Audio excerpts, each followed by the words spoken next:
hamon sa'yo ni Baste, magsuntukan muna kayo. Ba, hinamon pala.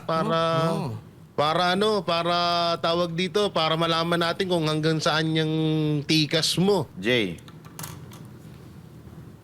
Tore, siguro unahin mo muna yung problemahin yung mga droga na lumulutang sa dagat ba't walang mga drug lord. Yun.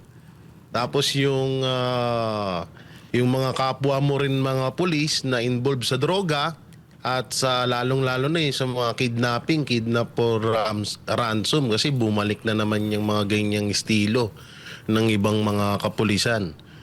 Kaya tsaka yung hamon sa'yo ni Baste, magsuntukan muna kayo. Ba, hinamon pala. Para tawag dito, para malaman natin kung hanggang saan yung tikas mo. Baka mamaya para ka ding isang ligaw na na putak lang ng putak pagdating sa personal na away, ka din, talawit ka. Oo, tilawan, no? Kaya sa Tagalog, duwag, no?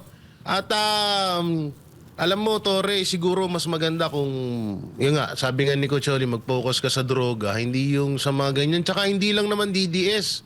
Bakit DDS lang ng DDS ang pinupuntirya mo? Di hamak na mas fake news at mga fake news peddler. Yung USEC nga ng Malacanang, fake news peddler eh. 'Di ba? Nakikita mo yung nilabas ni Edin Santos na mga ng mga report niya na ng mga barangay daw, mga drug free. Pero nung chinik naman halos yung ilang papel lang merong nakasulat, pagdating sa likod blanco na. Tapos yung mga drug free na sinasabi, wala namang saktong detalye kung yun ba ay totoo, hindi. So kung fake news lang talaga usapan, mas marami sa Malacanang. Mas marami, lalong-lalo na sa Congress. At lalong-lalo na sa mga vlogger ni Martin Romualdez. 'Di ba? Kung fake news lang, dapat maging ka bilang isang PNP chief, sa tutusin, bukod sa hindi mo naman deserve yung position na yan, dapat maging ka rin, maging neutral kasi PNP chief ka, hindi ka naman hindi ka naman nakatulad dati nung yung parang Poncio Pilato na na pulis na sa sobrang kawalang kwenta mo nga pati pati yung heartbeat kung saan mo na pinaghahanap.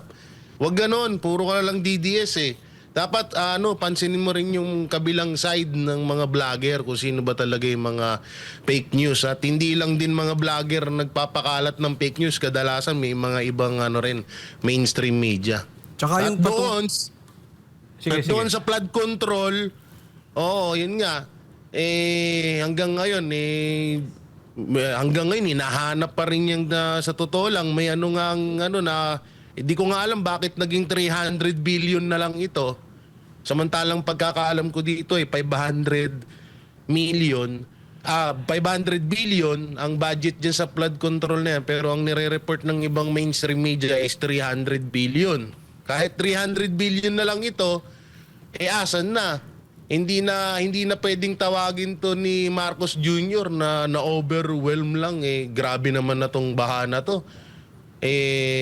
Samantalang nung ibang mga administrasyon naman, sumobra naman din yung ulan noon.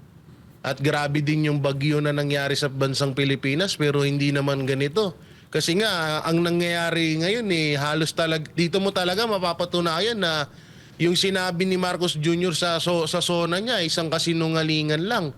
Dahil kung may talagang maayos at meron talagang 5,500 na flood control, hindi naman siguro mangyayari itong ganito. Samantalang nung panahon ng mahabagat, halos isang linggo talaga yun, tuloy-tuloy na ulan, kaya talaga bumaha. At kahit papano, hindi naman ganito. Ngayon, grabe. Kapiranggot lang tong ulan, talagang lubog na yung buong Maynila.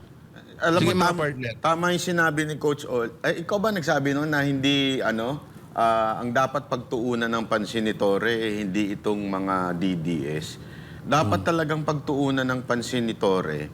Yung problema ng droga, eto nga may nag-message sa akin Sabi niya sa akin, bakit hindi sinisita diyan sa Negros? Naku po, patay tayo dyan. Kasi daw, ang mga kasosyo daw diyan ng mga drug lords ay mga politiko.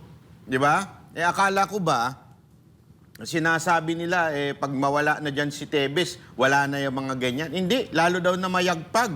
120 kilos ng shabu a month ang nabebenta, 4 na kilo a day. Di umano ang naibebenta dyan sa Negros, sa province na yan. Alam mo, may nakausap nga ako nung isang araw. Ito, malapit to sa mga Duterte. Hindi ko na lang sasabihin. Ha? Sabi nila, alam mo, tama kayo doon sa, doon sa analysis nyo pagdating kay Tebes. Yung naniniwala sila na mga taga-Negros daw, hindi naman talaga si Tebes ang mastermind.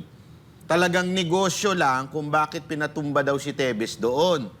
At talaga namang ngayon, namamayagpag ang sugal at droga. So, ang atin lang dito, tinatawagan ng pansin, itong si Torre. Sa dami-dami ng pupunahin mo, bakit yung mga Duterte supporter? Diba? Bakit hindi mo ang kalkalin mo, yung mga namamayagpag pa rin na droga sa mga probinsya? Kasi PNP chief ka Sabi, national lang sakop mo.